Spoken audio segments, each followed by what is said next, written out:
Señoras y señores, bienvenidos, muy buenas noches. Gracias por acompañarnos en La Silla Roja. Una de las fuerzas políticas que miran el proceso electoral del 2015 con mayor atención, con mayor potencial también es el Partido Acción Nacional.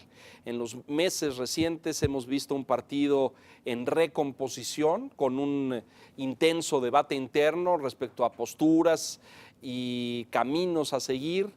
Y justamente para abordar esto, para profundizar en este tema, le hemos pedido que nos acompañe el día de hoy al senador Roberto Gil Suart, a quien le doy la bienvenida esta noche. Muchísimas gracias por la invitación. Muy buenas noches a todos. Gracias por estar con nosotros, Roberto. Gracias a ustedes. Un enorme gusto que estés con nosotros. Al contrario. Y como cada martes, a mis colegas, compañeros, amigos. Carlos Mota, buenas noches. Hola, Leo, buenas noches. Don Enrique Quintana. ¿Qué tal, Leo? Muy buenas noches. Alejandro Cacho. Querido Leo. Gracias. Buenas, Roberto. Roberto, bienvenido. Gracias por estar aquí. El PAN ha tenido como muchos sobresaltos en los últimos meses, ¿no es cierto?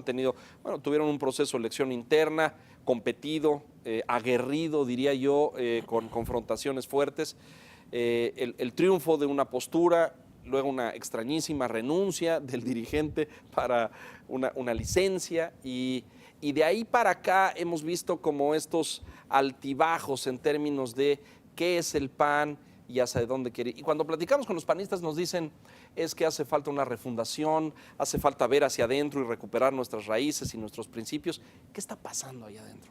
Ciertamente fueron 2 años complejos. En parte se explican estos 2 años por la pérdida del poder. Un partido que pierde el poder generalmente en todos los países del mundo, los sistemas democráticos, tiende a tener una suerte de crisis, reajustes, reacomodos internos, ajustes de cuenta, también hay que decirlo. Pero sobre todo, el planteamiento principalísimo de un partido que pierde el poder es que sigue para ese partido. Contestar la pregunta después del gobierno qué representa, hacia dónde deben dirigir sus causas, sus estrategias, sus responsabilidades. Creo que el PAN ha resuelto bien la parte de definir nuestra responsabilidad frente al nuevo gobierno. Colaboramos en todas las políticas públicas, en todas las reformas que son necesarias para México, que pedimos como gobierno. Las reformas estructurales fueron con acompañamiento del PAN, pero también con la intervención en términos de contenido del PAN. Muchas de esas reformas tienen la impronta de Acción Nacional en contenidos muy específicos. No simplemente nos dedicamos a votar las que mandó el presidente, sino a enriquecerlas, a darles nuestra propia visión, nuestros propios contenidos. Quizá lo que nos hace falta responder es qué sigue para nosotros como partido de oposición, qué representamos, qué representa en la sociedad del siglo XXI, qué representa para los jóvenes que hoy están entrando en un momento de desafecto por la política, pero también de poca esperanza sobre su futuro. Lo que estamos viendo en el país yo creo que es una combinación de que esta generación de joven, nuestro bono demográfico, no está viendo esperanzas de futuro. Y creo que ahí tiene un nicho de oportunidad del PAN para presentar una imagen, un programa, una política de partido y sobre todo una dinámica de organización centrada en darle respuestas a los jóvenes que van a hacer futuro. ¿En esa ruta? Creo que esa es la parte que nos hace falta responder. Que no han logrado. No hemos logrado, creo que resolvimos bien nuestras responsabilidades, estamos en el proceso de definición ideológica de ahora sí que representamos hacia adelante en términos programáticos y faltará también definir la estrategia del partido frente a 2015. Creo que la coyuntura puede parecer favorable a Acción Nacional, por supuesto que a nosotros no nos satisface lo que está pasando, no queremos ser medro político de lo que está sucediendo en el país, sobre todo de casos tan complejos como Ayotzinapa o las tensiones sociales que están viviendo en alguna parte de nuestra sociedad, pero está ahí el ambiente, pues está ahí una coyuntura favorable para Acción Nacional. Falta definir la estrategia. El PAN está, por ejemplo, discutiendo si va a ir con el PRD o no a una coalición para el Congreso de la Unión. Yo creo que eso es un error. No nos conviene ahorita ir en una coalición estrictamente pragmática, electoral, cuando lo que tenemos que hacer es reconquistar la confianza de los ciudadanos, presentándonos como somos, con nuestras propias cartas, con nuestras propias definiciones de política pública. En fin, falta también definir esa parte de estrategia, falta también definir nuestros candidatos, no solamente en las 9 elecciones de gobernador, sino sobre todo en las elecciones para diputados federales. No están claros todavía. Bueno, todavía está ahí cierta tensión interna. Nosotros tenemos una larguísima tradición de competencia. Elegimos por regla general nuestros candidatos por método democrático. Tendremos que ajustar estas dinámicas también para tener ciertos grados de competitividad electoral. Falta esa parte de estrategia y vendrá un momento, inevitablemente después de la elección de 2015, en la que nos vamos a volver a enfrentar internamente a un proceso interno de renovación de la dirigencia. Entonces. Hasta entonces, es decir, en el segundo semestre de 2015 iremos a otra elección en la cual saldrá un presidente o presidenta que tendrá la responsabilidad de conducir el partido para 2018. ¿No ves el riesgo, Roberto, de que en esta ruta el PAN vaya a darle más acento a sus pleitos internos? Lo que se percibe desde afuera es que a veces hay mucho fuego amigo en el PAN, entre los grupos que tienen el poder, los grupos que quieren llegar al poder a nivel federal y a nivel de los estados. ¿No ves el riesgo de que el PAN se pierda en estos infiernitos sembrados en todas partes? Es natural, consustancial a una organización política, a un partido político, que haya ambiciones personales. La política, al final de cuentas, administra ambiciones. Las ambiciones legítimas, la de querer incursionar en política, hacer cosas por la gente, prestarse al servicio público, en fin. Parte de lo que sucede en un partido tiene que ver con esas ambiciones, todas legítimas, insisto. Ambición en el sentido positivo de la expresión, no en el sentido peyorativo de la mezquindad de ocupar un cargo público. Por supuesto que en un partido que compite tan intensamente como Acción Nacional, no empezamos a competir hace 2 años o hace 1 año. Competimos desde que nacimos, desde 1939, nuestros procesos son democráticos, implican competencia. Tuvimos la legitimidad moral para pedir competencia democrática, reglas de voto, procedimientos democráticos, porque los teníamos hacia adentro. En buena medida, nuestras dinámicas internas reflejan esas tensiones cada que hay una elección interna. El calendario, por cierto, hago un paréntesis, de Acción Nacional de aquí al 2018, por lo menos implica una elección nacional cada año. Tendremos nuestras tensiones, nos pondremos en una esquina para competir, diferenciarnos hacia adentro, pero después hemos sabido resolver nuestra competencia. ¿Así va a ser? ¿Así está marcado? No podemos hacer una sentencia de esa magnitud. ¿No es muy desgastante? Lo que sí creo es que hay buenas señales de que el partido se sabe pacificar. Tan es así que acabamos de resolver hace unos meses un proceso interno. El partido no se rompió como muchos esperaban. Sí. Muchos pensaban que el partido iba a una ruta prácticamente de disolución. Ahí estamos ciertamente cohesionados. Hoy se ve un partido mucho más unido en términos de posiciones públicas, por lo menos. Eso no implica que tengamos hacia adentro nuestras propias diferencias. Hay quienes compartimos la estrategia de ir solos en la elección, hay quienes quieren ir con el PR en una elección nacional. En fin, tenemos nuestras propias diferencias, pero tenemos también los mecanismos, los antídotos para pacificarnos. No puedo tampoco negar que existen muchos riesgos. Si una dirigencia o quienes están hoy en el control del partido tienden a utilizar las candidaturas para afianzar su grupo dentro del partido y no para tener una rentabilidad electoral y para presentarle a México una alternativa, seguramente habrá muchísimos malos desenlaces. ¿Bajo qué lógica la gente estará escuchando al PAN, su plataforma, sus postulados? Porque yo creo que ustedes dejaron el poder hace 2 años. El país estaba creciendo mejor en ese momento, en los últimos 2 años, bueno, particularmente por el rebote después de la crisis de 2009, pero sí que estaba ocurriendo algo ahí. El PRI supo capitalizar los promedios de crecimiento bajo del país acumulados y creo que ustedes perdieron en los últimos 2 años en sus luchas internas, por lo menos así se observa, la lógica de decirle al público y mantener en el ánimo del público la idea de que había una serie de principios que habían por lo menos, quizá marginalmente, pero sí que habían empujado a lo largo de los últimos 12 años. Creo que ahora se desdibujó y la gente no sabe qué defiende el PAN y hacia dónde va. Con independencia de planteamientos específicos en economía, en seguridad, en justicia, que los tenemos y que, bueno, en buena medida se han plasmado en nuestro discurso a lo largo de los últimos años, creo que el tema fundamental para el PAN es hacer una suerte de autocrítica en sentido positivo y también en sentido negativo. ¿Qué quiero decir con eso? Tenemos que decirle a México que hicimos bien como gobierno y que aquello que alertamos en algún momento se están cumpliendo hoy y que las cosas que no se pudieron concretar en buena medida siguen pendientes hoy. Por ejemplo, el tema de seguridad. El hecho de que el Estado tenga que asumir la responsabilidad directa de generar capacidades institucionales que tenga la necesidad de fortalecer las policías, que es lo que estamos viendo como el gran drama de este país. Que tengamos que revisar, por ejemplo, la organización del municipio. Somos un país que se ha esmerado en ser federalista en la etiqueta, pero estamos viendo que los problemas esenciales del federalismo están en la debilidad de lo local y específicamente del municipio. Hay municipios que tienen una policía que no es capaz ni de dar certeza y tranquilidad a los ciudadanos, ni tampoco enfrentar los flagelos de seguridad. Todo aquello o sea, que ¿cuestionarías al Estado federal? Por supuesto, yo creo que hay que abrir la reflexión sobre las capacidades que tiene el Estado en su configuración actual para enfrentar los desafíos que trascienden nuestra organización estrictamente federalista y descentralizadora, por decirlo de alguna manera. Quitarle el mando de las policías a los municipios y centralizarlo en el Desde gobierno estatal. desde 2008 esa idea está en la mesa. En 2008 se firmó un acuerdo por la seguridad y la justicia, donde estuvieron gobernadores, presidentes de partidos, los poderes, y ahí se planteó por primera vez la necesidad de revisar el mando que tienen los municipios en materia de seguridad. ¿Y qué pasó? Bueno, se ha quedado en pendiente en razón de que había la incomodidad de gobernadores, de presidentes municipales para ceder ese espacio de poder y en consecuencia nunca se pudo concretar una reforma constitucional de esa naturaleza. Hoy parece urgente, ¿no? Hoy parece urgente y creo que ya nadie puede dudar que una parte de la solución de los problemas que estamos viviendo pasa por ahí.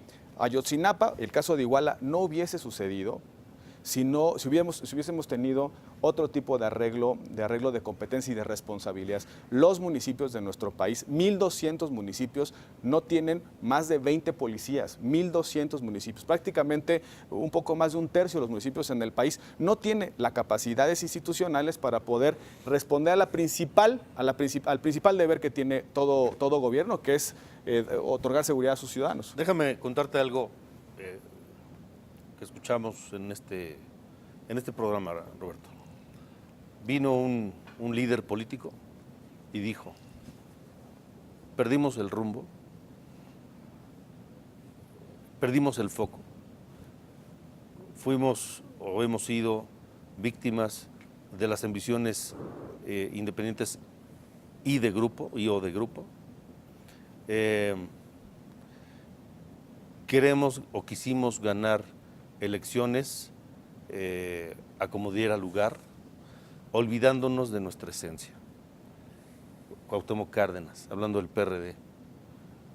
Lo que dijiste al principio de esta charla me lo recordó. ¿Eso mismo le pasó al PAN? Sí, pues, sin duda. Parte de nuestra crisis tiene que ver con el gobierno asfixió al partido, se lo comió. Y es un tanto natural. En buena medida el gobierno es una aspiradora de liderazgo, es una aspiradora de la agenda. Lo que antes debe hacer un partido sin gobierno es plantear una agenda y hacer liderazgos. Cuando tienes un gobierno, pues el aparato de gobierno está enfrente del partido en términos de liderazgo y también en términos de agenda y en términos de discurso. ¿Qué no hicimos? Lo que debimos haber hecho es poner al partido no detrás del gobierno, sino a un lado del gobierno. Precisamente bajo el entendido que el gobierno se iba a acabar. En democracia no hay gobierno que dure 6, 12, 18 años y esperamos que así sea en nuestro país.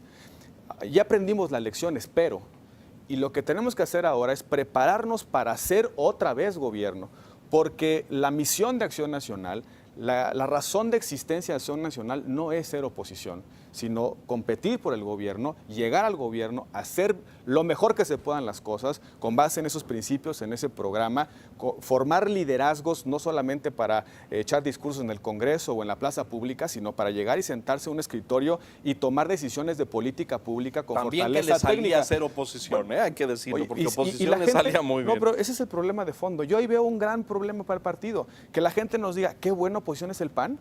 Qué buena oposición, porque cuando está en la oposición, las reformas salen, vota con el presidente, le pone pluma a las reformas, hace grandes contribuciones. Oigan, pero no, nuestro papel no debe ser ese.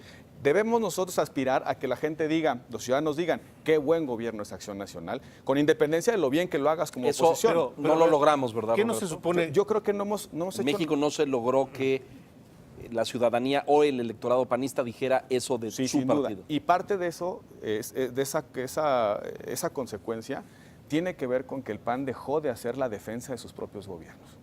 Por supuesto que cometimos errores, nadie los puede ocultar por omisión y por acción. Creo que la mayor parte de los errores no son tanto por acción, sino por omisión, lo que dejamos de hacer. Pero también lo que dejamos de hacer es vender nuestras decisiones como gobierno, nuestro paso por el gobierno, construir una narrativa de lo que fuimos como oposición en la época de la transición democrática en el país, Pero lo eso que fuimos como gobierno en la se- alternancia se y lo que somos ahora. Se perdió prácticamente. Es como si hubiera habido como una clase, no sé, yo lo respiré así desde fuera, no sé si ustedes estén de acuerdo, pero como un sector del PAN que hizo un acto de contrición del último gobierno panista y un mea culpa y dijo, nos salió mal, nos avergonzamos de lo que sucedió. Ojalá fuese eso, porque la contrición es un ejercicio de autocrítica. Lo que nos pasó fue una suerte de vergüenza, una suerte de bochorno. Carlos Castillo Peraza tenía una frase que creo que queda bien en la circunstancia actual: nos convertimos en una suerte de perros acosados. Estábamos rabiando con los dientes, enseñando los dientes, mostrando las garras, porque no sabíamos qué hacer. Dejamos de construir una narrativa que le diera sentido a nuestro paso por el gobierno. ¿De quién es culpa? Déjame, Yo creo de todos, sin lugar a dudas, de preguntarte todos, algo, Roberto. de todos. Ya que- Responsabilidades desde el militante de Chiapas Hasta el líder del hasta partido. hasta el líder. Ahorita que los líderes del utilizaste la partido. figura del perro rabioso y demás, yo he tenido la suerte de estar en distintos lugares donde ha habido gobiernos panistas y he visto varios denominadores comunes. Uno de ellos es que tienen una muy mala comunicación Sin duda, sin duda. hacia Sin la duda, sociedad. Sin duda, sin duda. Y por ahí pasa Sin duda, una muy Lo mala... dice con un absoluto Sí. sentimiento de conciencia. Y de por ahí reconocimiento. pasa una mala o muy mala relación con los medios. ¿Por qué? Porque pareciera que culturalmente en el PAN o los panistas ven a los medios como enemigos. Y creo que es un problema. Pero y lo menciona veo- dónde has estado para tener un He estado en Baja seguimiento. California, Ajá. he estado en Chihuahua, ahora me tocó los dos gobiernos de Fox y de Calderón. Entonces, he visto ese denominador común, entre otros. No, ¿por qué no han aprendido la lección? ¿O cuánto tiempo más les va a tomar aprender Claro. la lección? Bueno, parte de las lecciones del paso por el gobierno tiene que ver en que no se construyeron alianzas firmes de largo plazo de un partido. Un partido tiene que construir alianzas, para eso existe un partido. No solamente para acercar a personas, a incursionar en política, Ideas, o ¿no? electores, o Construir ideas, postulados, planes, proyectos y alianzas basadas en causas. para impulsar eso. Impulsar. No se puede impulsar una causa, una agenda, si no construyes alianzas. Decía un clásico que política tiene dos características, o dos grandes definiciones: una predisposición al conflicto y una capacidad de construir alianzas, de saber con quién te vas a enemistar y con quién te vas a pelear, pero también de quién te vas a hacer para acometer un determinado objetivo. Creo que en el PAN no supimos durante el gobierno encontrar ese justo medio. Pero déjame decirte otra constante, aunque parezca burla, pero otra constante de los estados o de los lugares donde hemos gobernado y dejamos de gobernar, regresa el PRI o gobierna otro, es que al paso del tiempo nos extrañan, ¿eh? Ahí está San Luis Potosí, ahí está Aguascalientes. Y bueno, yo espero que no esté sucediendo a nivel nacional, aunque creo que vamos para allá. ¿Tú crees? En economía no tengo duda, ¿eh? En economía, mira, ya nos está pasando que estás en algún lugar público y te dicen, oigan, ustedes dejaron muy bien la economía, lo cual creo que es cierto. La economía se quedó en ruta de crecimiento, se quedó con un modelo relativamente sólido, sustentable, responsable, y ahora vemos que todo está en... Cierto, la economía no ha funcionado, pero los que saben dicen que el declive comenzó el último semestre de Felipe Calderón. Pues yo creo que no, porque ahí están los datos. Dejamos la administración en una ruta de crecimiento y creo que lo que es innegable es el impacto al crecimiento que ha tenido la reforma fiscal que han aprobado. Ahí están los datos, ¿no? Enrique, no Bueno, le Lea, dejará mentir. Ahí están los datos. Dicen algunos que este desempeño de la economía fue porque no la manejaron los panistas.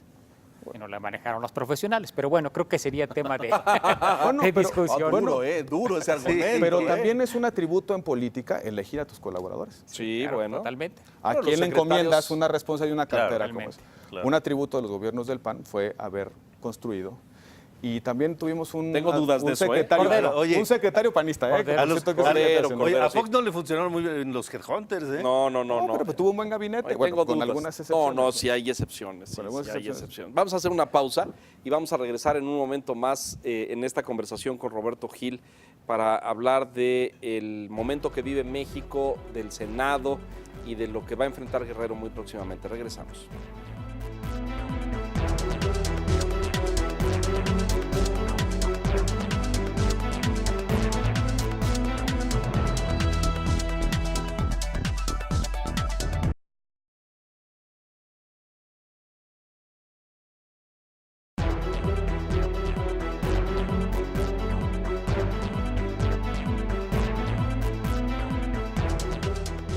Estamos de regreso en la silla roja. Hablábamos en el corte de las alianzas y de la perspectiva de alianzas hacia adelante. ¿Estamos en posibilidad hoy o el PAN está en posibilidad de hacer un balance real de cómo le ha ido con las alianzas? Yo creo que estamos obligados a hacerlo. Porque Y si entre no, ¿para qué otras razones- postularlas, no? Entre otras razones porque se están explorando las alianzas y el partido ha tomado una definición de abrir ese canal de comunicación con el PRD para ver si se pueden formalizar. Y yo creo que hay que analizarlas desde dos perspectivas. La primera es qué le han aportado al PAN. Como en una estrategia digamos, de profundizar la presencia del partido en las distintas zonas de nuestro país, sobre todo en estados donde no se ha vivido la alternancia. Y en segundo lugar, creo que es la pregunta central, ¿qué le han deparado a los ciudadanos? O sea, ¿qué beneficios Ha en ganado términos de la bien ciudadanía, público claro. les ha tenido la ciudadanía por estas alianzas? Creo que las dos preguntas son de Negativo. balance negativo, sin lugar a dudas no ha traído nada para el PAN en términos de mayor presencia. Ahí donde hemos ido en coaliciones, el partido o ha perdido presencia o prácticamente está desaparecido, caso como Oaxaca, caso Sinaloa, con la excepción de Puebla, que ahí tiene otro contexto, un componente que al final de cuentas la encabezamos con un candidato que había sido senador de Acción Nacional y hoy un gobernador Moreno Valle, pero creo que el saldo de las coaliciones no es positivo. Yo entiendo.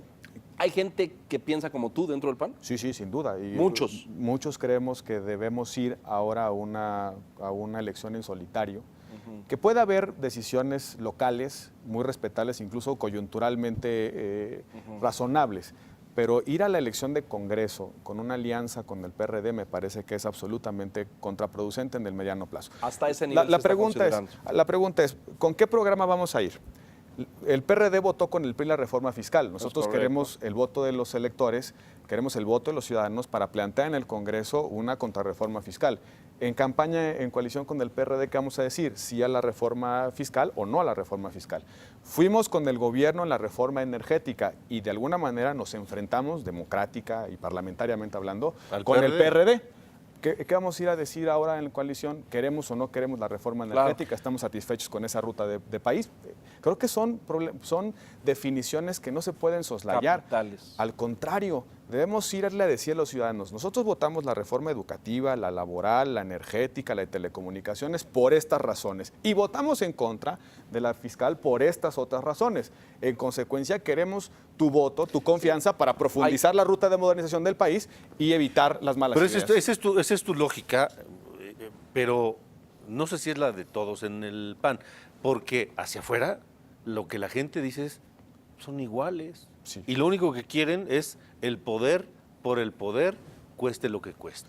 Y ese argumento y esa preocupación, esa crítica de los ciudadanos es absolutamente explicable, legítima y tiene mucha sustancia. Yo entiendo que en algún momento se hicieron alianzas electorales locales con el ánimo de abrir la alternancia. Caso Oaxaca. Ahí había la necesidad De romper con los 70 años de prismo. y en algunos estados quizás se siga explicando, se siga vivo ese argumento de sumar a la mayor parte de la sociedad vía partidos políticos para romper un monopolio, para romper una larga hegemonía. Caso Veracruz, caso Tamaulipas, el tercio de los estados que nunca ha vivido alternancia. Pero a nivel federal, en una elección intermedia, cuando en la forma en la que se desenvuelven las elecciones, las intermedias no son de personas, sino de planteamientos, Claro. de ideas, de postulados. posiciones, de posturas. No es de candidaturas. Refrendo al gobierno, no refrendo al gobierno, busco una alternativa, fortalezco a la oposición o no la fortalezco a la oposición. No puedes ir con una indefinición en lo sustancial. Y lo sustancial es cómo vamos a mejorar las condiciones económicas de la gente, cómo vamos a construir capacidades en materia de seguridad y el pendiente prioritario de nuestro país, cómo fortalecemos el Estado de Derecho. ¿Ya resolvieron ustedes cómo, Roberto, incluir a gente nueva en el partido? Porque yo creo que si bien todos los partidos tienen estos grupos de clientes enormes, la ciudadanía percibe que ustedes son los que probablemente menos tengan estos grupos de clientes, como los de la basura o los del tianguis o este tipo de grupos que O hay. los taxistas, Que hay por toda la ciudad. Tendrán los, Los sindicatos, no tendrán tenemos los que sindicatos. ustedes tengan, ¿no? Pero ciertamente la ciudadanía propugna porque haya una inclusión más auténtica de parte de los partidos hacia las expresiones auténticas de la gente para poder participar en la vida pública. ¿Ya lo resolvieron? Porque siempre ha habido estas puertas cerradas. en No, el PAN. quizá esa es una de las indefiniciones más caras en términos de prioridad y también en términos de costo político hacia adentro del partido, porque es el debate de los últimos 50 años del partido. Carlos Castillo tenía una frase para plantear este dilema. El dilema es, ¿abrimos el partido con el riesgo de contraer una indigestión o cerramos el partido con riesgo de morir de inanición? Es decir, ese es el dilema de fondo. La pregunta es, si abrimos el partido, nos podemos desdibujar, pueden entrar clientelas, corporaciones que al final de cuentas trastornen la identidad programática del partido, o por el otro lado nos cerramos a tal grado que simplemente celebremos nuestras propias asambleas y no haya nada más. No, pero no, los que llegan no solamente trastornan, también enriquecen, aportan, cambian, creo que modifican. Ahí está, Leo, la solución. La solución es un reencuentro con los ciudadanos. Este partido siempre ha postulado que es el instrumento de los ciudadanos para hacer política. Nunca nos cerramos a la expresión cívica, al contrario, éramos el canal de expresión cívica. Hemos perdido esa posición en el espectro político. Tan es así que hoy los ciudadanos prefieren incursionar en política vía una candidatura independiente que entrar por el Partido Acción Nacional, porque no les representa absolutamente nada, al contrario, parece como una carga, como un lastre, decir, bueno, pero no lo voy a entrar Y no quiero por el la vía del membrete, partido. ¿no? Exacto. Creo que por ahí está la solución para el PAN. Recuperar esa presencia de instrumento de los ciudadanos, abrirse a buenos candidatos. Pero ¿cómo lo van a hacer? Porque sí, o sea, es un reto, ¿no? Llegar a toda la gente y decir, ahora estamos abiertos, vengan. Si no lo hacemos por razones ideológicas de principio, lo terminaremos haciendo por razones de pragmatismo electoral. Porque si queremos regresar al 2018, en el 2018 ser competitivos, o nos abrimos a la ciudadanía y ampliamos nuestra presencia con liderazgos sociales, o vamos a hacer una elección testimonial en el 2018. Pero es posible esto cuando existen las divisiones tan profundas que hay hoy en el PAN, dos bandos muy claros. Uno, el que representa a Felipe Calderón, y otro, el que tiene de su lado El presidente Madero. Gustavo Madero. ¿Es posible? Siempre existe la tentación, lo decía hace un momento, de sacar ganancial o la derrota del contrario o bien de la apropiación de la estructura del partido. Yo creo que al final de cuentas va a pasar algo en el PAN, que quienes se sientan con cierta capacidad para competir por algo importante en el 2018, y incluyo en esa frase a la candidatura presidencial, van a ser los primeros en que van a actuar con cierto pragmatismo, y creo que va a cambiar un poco la lógica. ¿Tú ya ves nombres específicos? No, que estén- está muy lejos, pero estamos ahorita en un momento en el cual todos los incentivos están puestos para controlar el partido, ¿no? ¿Por qué? Controlo el partido, controlo candidaturas en 2015 y tengo la capacidad de dominar en los próximos años. Pero los incentivos cambian cuando la elección es para afuera, cuando la competencia es para Una afuera y cuando se modificación juega social. algo tan importante como la candidatura a la presidencia. Siempre, desde 2000 a 2000, mejor dicho, en la elección de 2000 y la 2006 sucedió exactamente lo mismo. Primero un intento de apropiación del partido, pero llega la elección y hubo necesidad de abrir el partido. Ahí están los amigos de Fox, la estructura que armó Vicente Fox, para lograr tener mejor capacidad de presencia electoral en el 2000. Y lo mismo pasó entre 2005, 2004 y 2006, cuando los candidatos más visibles a la presidencia de la República optaron por un cambio de estrategia y de alguna manera pugnaron por abrir el partido. Creo que va a pasar algo similar, si es que los incentivos no sean trastocados de tal manera Pero que ya cada quien... Perdón. Hay una parte en la lógica del PAN que me parece que todavía es un acertijo de cómo resolver, la crisis ética. El PAN durante muchas décadas se le vio como el partido que representa la moralidad, la decencia, etcétera. Y sin embargo después, al paso de los años en el gobierno, Hoy algunos pueden pensar que es el partido de los moches, el partido de los videos con bailarinas. Es decir, aquella imagen de rectitud que tenía el PAN se disolvió, por lo Se menos borró. está muy, Los muy igualó. borrosa. O sea, ¿es mejor ser el partido de los moches o de los mochos? Ahí es donde quiero hacer un O de los dos. primer deslinde. El partido no debe ser una suerte de apóstol de la moralidad privada. La política no impone ideales de virtud, no impone modelos de vida, no dice con quién te casas, con quién no te casas, si tienes 2 hijos, tienes 4 hijos, o con quién pasas tus ratos libres. Creo que eso es un terreno estrictamente del ámbito privado. A mí me gustaría un partido que no fuese un referente de moralidad privada. No ese es el papel de la política. Muchas veces nos tacharon de ser el partido que prohíbe las minifaldas, que prohíbe los besos en público, que está en contra de las libertades más básicas de los seres humanos. Yo creo que ese partido, si es que existió alguna vez, yo creo que es una falsa caricatura de lo que pensamos, pero si alguna vez hubo esa percepción, hay que romperla. Nuestra tarea es construir referentes de moralidad pública, es decir, la forma en la que los seres humanos nos relacionamos entre sí y los parámetros de comportamiento que afectan a terceros. Y se comportan en función de su servicio público. Es correcto, y los efectos de tus conductas, en fin. Lo que tenemos que volver a hacer es el partido que es referente de la honestidad en el servicio público. Pero para eso no puedes confiar, porque no es la ruta, a que todos los que participan o militan en tu partido se van a comportar siempre bien. Es imposible. Porque somos seres humanos y los seres humanos sucumben ante tentaciones, es absolutamente normal. Lo que sí debe haber son un conjunto de mecanismos, instituciones, procedimientos, reglas, Que prevengan antídotos y que detengan, prevengan claro, o castiguen claro, cuando una conducta se sale de los parámetros de moralidad pública. Nuestros referentes internos deben ser mucho más exigentes que los referentes estrictamente legales.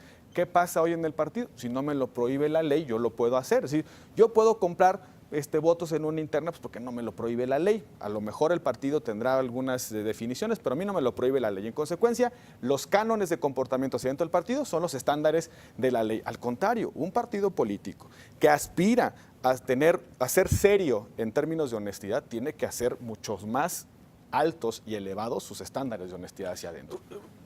Pienso en esta iniciativa que están impulsando ahora de Anticorrupción. la anticorrupción. Y lo comentábamos aquí mismo también.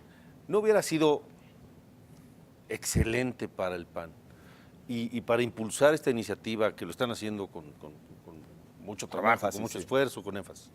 Decir, a ver, Poder Legislativo, Ejecutivo, estamos presentando esta iniciativa, queremos que ahora la corrupción se combata así, así, así, así, así, y desde nuestra plataforma nosotros somos los primeros en poner el ejemplo. Sí, sí.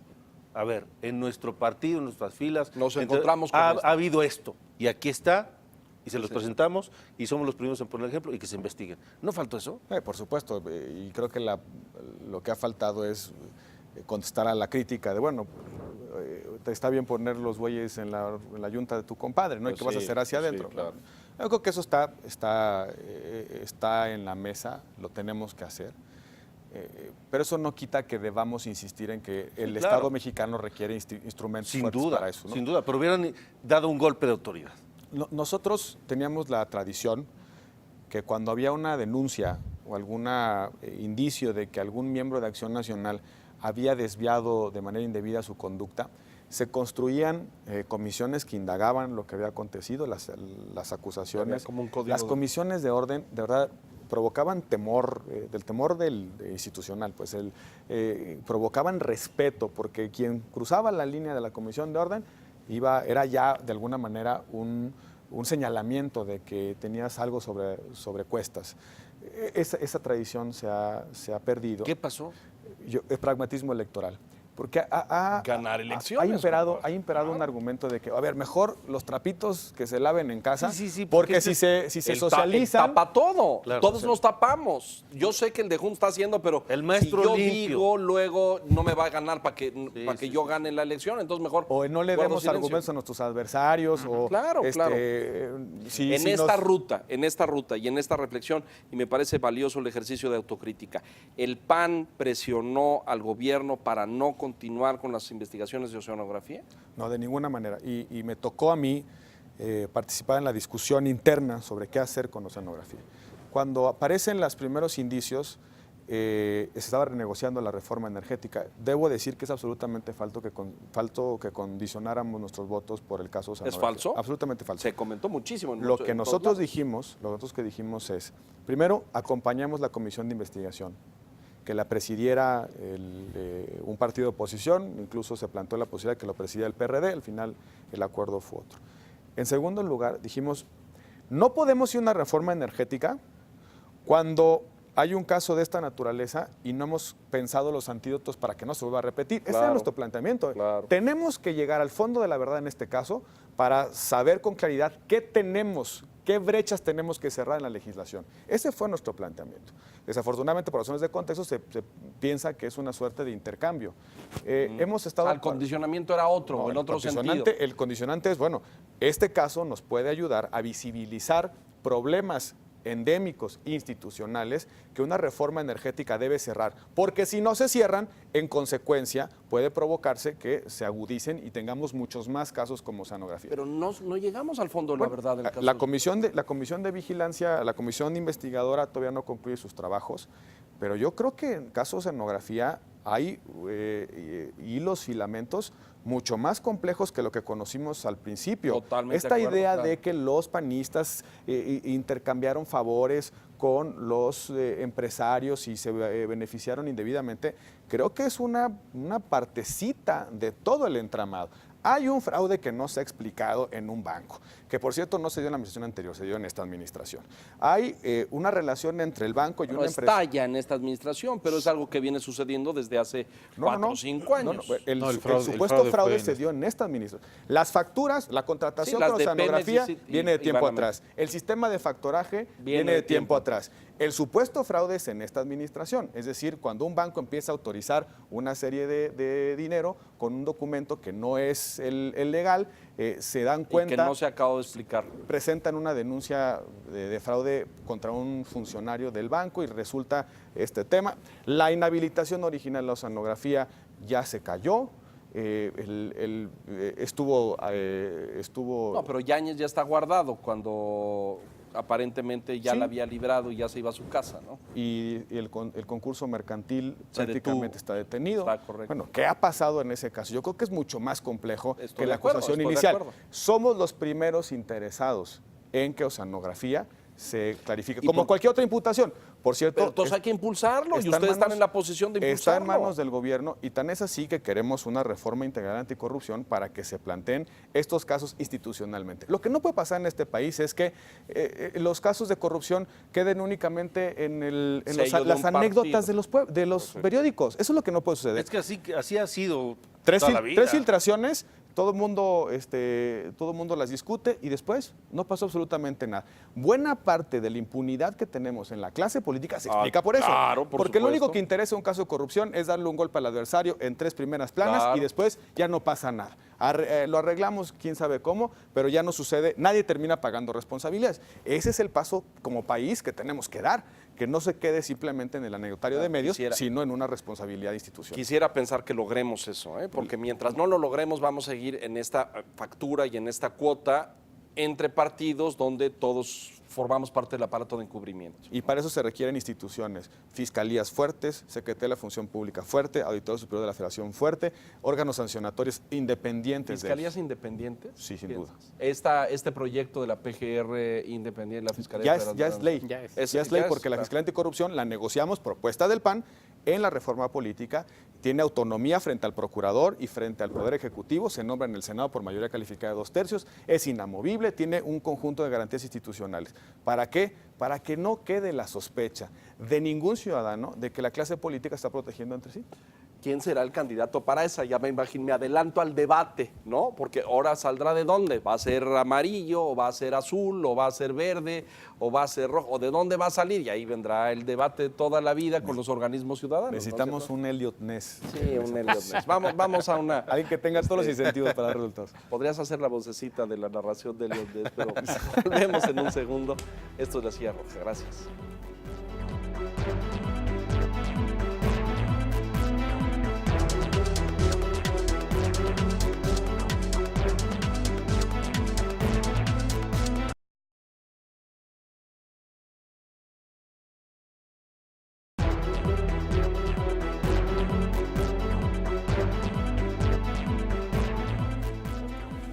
Estamos de regreso y el senador Gil nos explicaba con mucha presión y detalle, lo resumimos rápidamente, pero creo que es valioso que la gente tenga esta información, cómo va a funcionar la nueva Fiscalía General de la Federación. Bueno, la Fiscalía Anticorrupción es el brazo persecutor en el ámbito penal del Sistema Nacional de Rendición de Cuentas. El modelo es muy sencillo.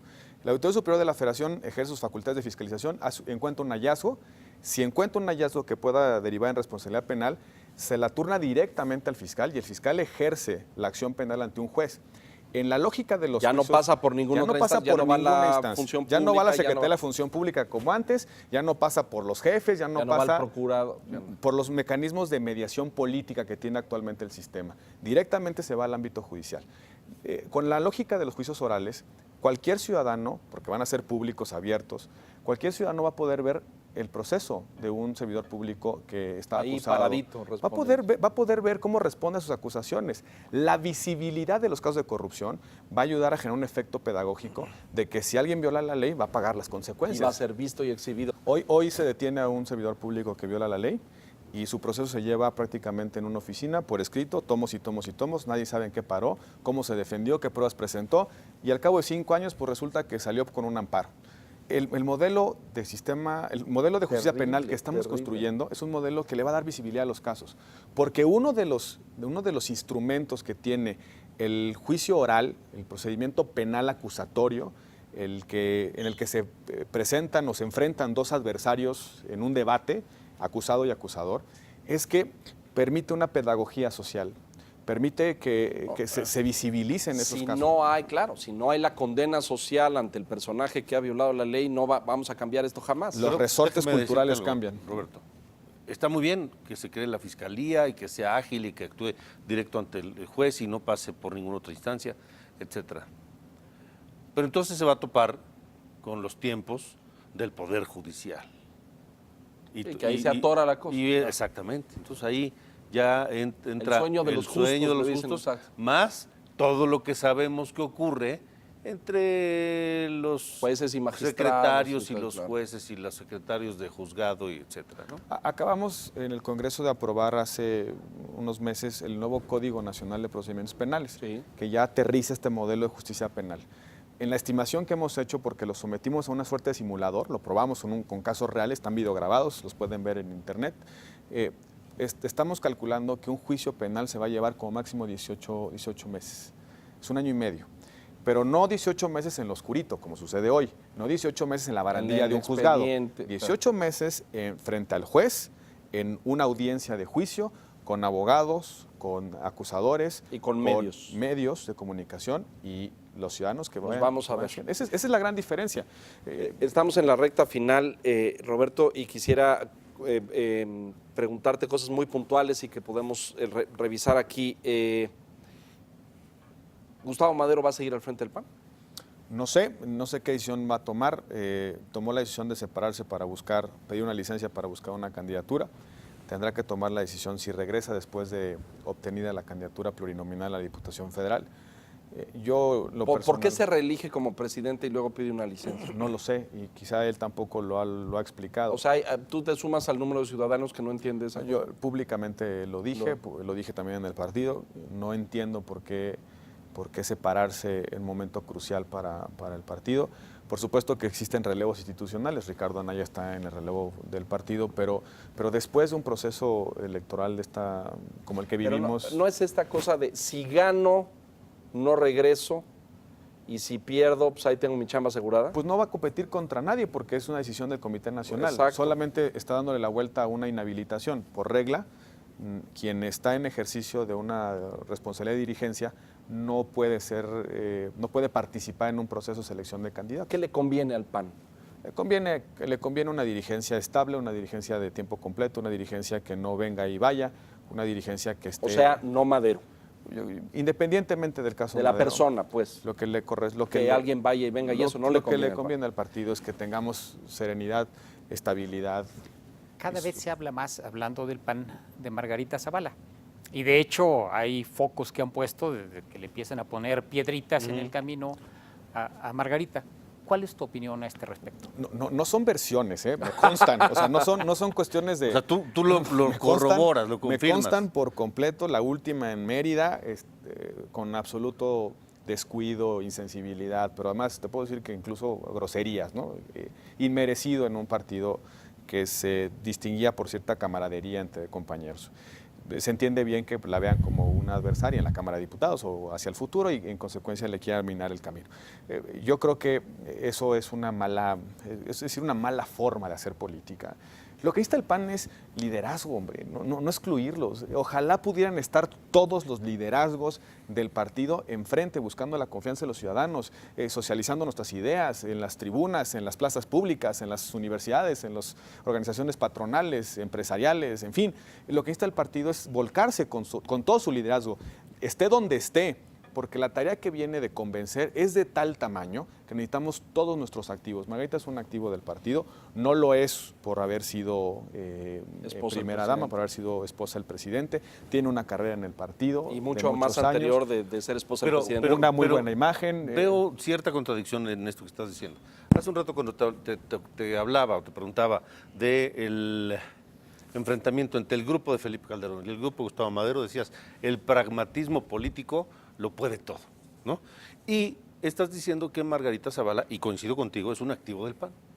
Pragmáticamente hablando, debería ser candidata. Sin duda. Y entonces, ¿dónde está esa cohesión producto del pragmatismo político? ¿Y quién está detrás de minarle el camino? Claro. Es justo lo que los de enfrente. Es justo lo que trataba de plantear con la figura de la tentación. Por supuesto que cuando uno está ahí, tiene la tentación de que no llegue nadie que pueda hacerle sombra. Es una tentación muy humana y en política se da todos los días. El tema es qué debemos anteponer.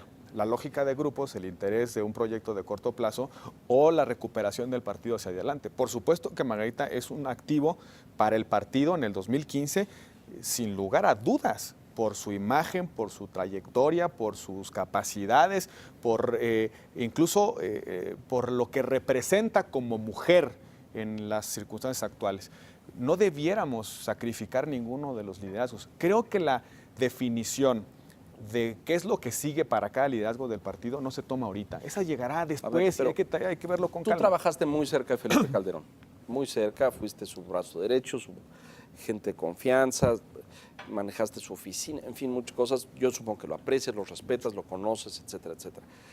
¿No te parece que esta confrontación o enfrentamiento o diferencias entre un expresidente de la República y un presidente del partido ya le costó mucho al PAN? Ya se gastaron mucho camino, ya se echaron bombas, petardos, ya se insultaron, ya se dijeron como para... hay que ver para adelante, ¿no? Ya basta de... Sí, y cuando dices... Digo, si los traes aquí se los digo, pero no van a venir. Además, en efecto, invita. debemos... Sí puedes. Sí, tú que sí los ves. Sí, porque Madero no nos hace caso, pero bueno. Voy a mucho menos a mí. Pero Felipe sí. El presidente... justo, yo creo que ahí está la clave. Lo acabas de decir muy bien, Leo. El tema es ver hacia adelante. Incluso ver que el sexenio de Felipe Calderón está atrás. Ya no está enfrente. Pasó, es historia. Ya lo que se logró, se logró. ¿Para y lo qué que se no... siguen peleando con Felipe Calderón? Esa es la gran duda. ¿Por qué se siguen peleando con él? Sí, ya fue presidente. Pelearte con la historia. Ya fue presidente, ya terminó su mandato. Tendrá el balance de la historia que los ciudadanos le den en el futuro, porque creo que el balance de un régimen toma tiempo. Pero ya debieran de superar a Felipe Calderón, quienes dentro del partido siguen de alguna manera con una esquizofrenia de que ahí está. Todos. Bueno, yo creo que ese es el primer paso de Pero cambiar la estrategia. ¿Está? El presidente, Yo creo que está, yo creo que sí está. te puedo asegurar, me consta, que no está de manera activa. No, a ver. No, yo conocí a este hombre cuando era diputado, se quejaba profundamente de un presidente Fox metiendo la mano y tratando de hacer y todo, decía, parecemos priistas, parecemos el presidente de la República ordenando cómo debe ser el partido. Yo escuché a Felipe Calderón, diputado, decir eso aquí tomando un whisky en una cosa. Y años después, luego se convierte en otra cosa y ahora no solamente metió la mano en el partido, designó liderazgos, cambió carreras, hizo... Bueno, entonces... Sin duda, a ver, no te puedo negar que el presidente tuvo, como presidente, una intervención activa en el partido. En algunos momentos se les pasó la mano. Pero también debo decir que hacía con cuidado su presencia en el partido. Yo hubiese sido presidente de Acción Nacional si el presidente hubiera metido la mano como se asume a veces que la mete. Pero César Nava fue presidente del partido porque el presidente metió la mano. Y Germán Martínez fue presidente del partido. Germán Martínez fue presidente sin competencia. César Nava fue presidente sin competencia. No hubo proceso interno. No, pues sí, el que manda, manda. Cuando hubo competencia, quien se suponía que era el candidato presidente, pues perdió por 6 votos, que es mi caso. Yo creo que, independientemente de lo que sucedió en su administración, el expresidente Felipe Calderón interviene o no interviene de manera activa en la política partidaria. Yo te puedo decir que no. A mí jamás me ha hablado para decirme que debo votar en el Senado en un sentido o en otro. No nos reunimos a las 12 de la noche, un grupo de calderonistas, y planeamos cómo derrumbar a Madero. No, a las 12 de la noche no, pero sí se echan sus comidas. No, bueno, pues esos... Y desayunos. Comemos... Y hablan de esas cosas. Sí, claro. Y Madero ya está dando mucha lata. Pero además, ¿sabes comemos qué? y nos vemos y grillamos como cualquier pero grupo político, exacto. Pero de se ahí a vale. Por supuesto, Se pero vale. de ahí a que se asuma que el presidente está preparando sus naves, los tanques, para de repente entrar por asalto a la sede del PAN, Acción yo creo que Nacional, está muy lejos. Pero entonces, ¿cuáles Esa es la narrativa. ¿Cuáles van a ser los mecanismos con los cuales este grupo, que no está prevaleciendo dentro del partido, tendrá una expresión mucho más equilibrada? Con liderazgo. Lo que tenemos que hacer es trabajar hacia dentro del partido, hacia afuera del partido, para construir liderazgo. El presidente nos dio, por lo menos en mi caso, nos dio la oportunidad de trabajar en su administración, de aprender del ejercicio directo del poder, hacer política, participar en el partido, crecer en el partido. Ahora lo que nos toca es demostrar que tenemos tablas por nuestros propios medios. De alguna manera nos quitaron ya la muleta de una administración, de un Pero liderazgo. una cosa es tener tablas y liderazgo y otra cosa es tener los recursos del partido, la administración de las candidaturas. El aparato total. En un partido como Acción Nacional, el mayor activo, el mayor capital es el liderazgo. Construir liderazgo, hacer bien las cosas, tener una trayectoria limpia, honorable, las ideas, apostar a las ideas. Creo que si como grupo que nos formamos en la administración del presidente Calderón, le apostamos a hacer una alternativa de ideas, una alternativa que sabe combinar la política con la técnica, que somos capaces de construir un discurso, una narrativa de renovación del partido, pero también de construcción de bienes públicos para el país en la oposición y en el gobierno, nos va a ir bien y recuperamos la confianza. ¿Le va a dar tiempo a tu grupo? Pues yo tengo 37 años, espero que me dé tiempo, porque si no ya estoy perdido, ¿no? Pues, creo que en Habría que decirle eso a Madero, pues se le va a dar tiempo. Y si tú ves el grupo de quienes nos formamos con el presidente Calderón, pues somos más o menos de la edad. Creo que en política hay... Gustavo Madero siente pasos en la azotea de que Margarita pueda ser la coordinadora en San Lázaro. Yo creo que siente pasos en la azotea de que Margarita le vaya a robar, no sé si las cámaras, el liderazgo, no sé, pero no se explica de otra manera lo que está pasando en el partido. El fin de semana, hace unos fines de semana, en un evento en Yucatán, estaba invitada a hablar con los alcaldes, llega a Mérida y la mandan con cierta misoginia incluso, la mandan al evento paralelo de las esposas de los alcaldes para que les hable del DIF. Es verdadera, no digamos la grosería, la misoginia, las ganas o la intención de mandar un mensaje. Un foro paralelo. No la mandaron a la visita guiada que le dan a las esposas porque tuvieron cierto decoro, Tuvieron cierto decoro, pero capaz sí. Ya sabes que cuando hacen las convenciones que hay como la agenda paralela. No la mandaron a la agenda paralela porque le echaron una segunda pensada, ¿no? A ver, ya mucho Calderón. ¿Y Fox? Es historia que no también. es un activo, pero no es un activo también del PAN. Pero ¿para quién es un activo? No es un activo Perdón, ni para su mujer. ahí ya está absolutamente claro cuál es el destino de Vicente Oye, Fox. la marihuana. Vicente Fox ya se fue al PRI. Ah, Vicente Fox ya se fue al O sea, PRI. Bueno, nunca fue panista ¿Se del exilió todo. o lo desterraron? Vicente Fox milita activamente en la porra del presidente Peña Nieto. Bueno, sí. Pues, Pero pues. por eso, ¿se exilió o lo desterraron del PAN? No, yo creo que desterrado en el PAN nunca fue. Josefina Vázquez Mota, futuro y posibilidades. Es otro liderazgo de Acción Nacional. Pero que debería la estar tienen en ahí primer también guardada en un cuarto oscuro, porque no. Inexplicablemente, y también es inexplicable que ella misma no haya tenido una intención mucho más clara. Y hay muchos exgobernadores que tienen méritos suficientes para estar en primera línea, muchos expresidentes del partido que también deben estar en este momento crucial para el PAN. Ya después se preocupan, quienes estén preocupados, de qué van a hacer en el 2015 con la renovación del partido y qué van a hacer en el 2018. Lo que importa ahorita es, como cualquier organización que apueste todo lo que tiene a su alcance, es traer a los liderazgos, estén donde estén, para que vayamos a conquistar a los ciudadanos. Bueno, se nos acaba el tiempo. Conclusiones. Bueno, todavía veo a un PAN yo en cierta turbulencia. Me gusta que están ocurriendo cosas, pero ojalá se resuelva pronto esta circunstancia de liderazgo. Don Enrique. Requieren talento político, ya lo mostraron en algunas épocas, creo que tienen la oportunidad de volver a mostrarlo, porque cualquier partido de oposición estaría recogiendo las ventajas de lo que está pasando hoy en el país. No lo veo todavía. Necesitan reconstituirse, refortalecerse, porque necesitan estar fuertes para el 2015 y para el 2018. El desafío está ahí, depende de ustedes. Yo te agradezco mucho, Roberto. Muchísimas gracias. Abierto debate y me dan ganas como de continuarlo, pero el tiempo manda. Yo te agradezco mucho, les deseo mucha suerte. Ojalá y encuentren los caminos del diálogo. Hace falta un PAN sólido, fuerte, competitivo, plural. Ya no se peleen. Un día le dije eso ¿te acuerdas? Sí. Nos lo encontramos afuera de un A restaurante. Gustavo Gustavo Madero, Madero. sí. Oiga, ya no se peleen. Bueno, me puso una regañada. No, yo no me peleo. Ellos se ¿no? pelean conmigo. Ellos se pelean conmigo, no sé qué, pero bueno, como es norteño. Muchas gracias, Roberto. Al contrario, muchísimas Mucho gracias por la éxito invitación, en el muchísimas. futuro. Y gracias a usted por habernos acompañado esta noche en La Silla Roja. Lo esperamos como cada semana el siguiente martes. Gracias. Buenas noches.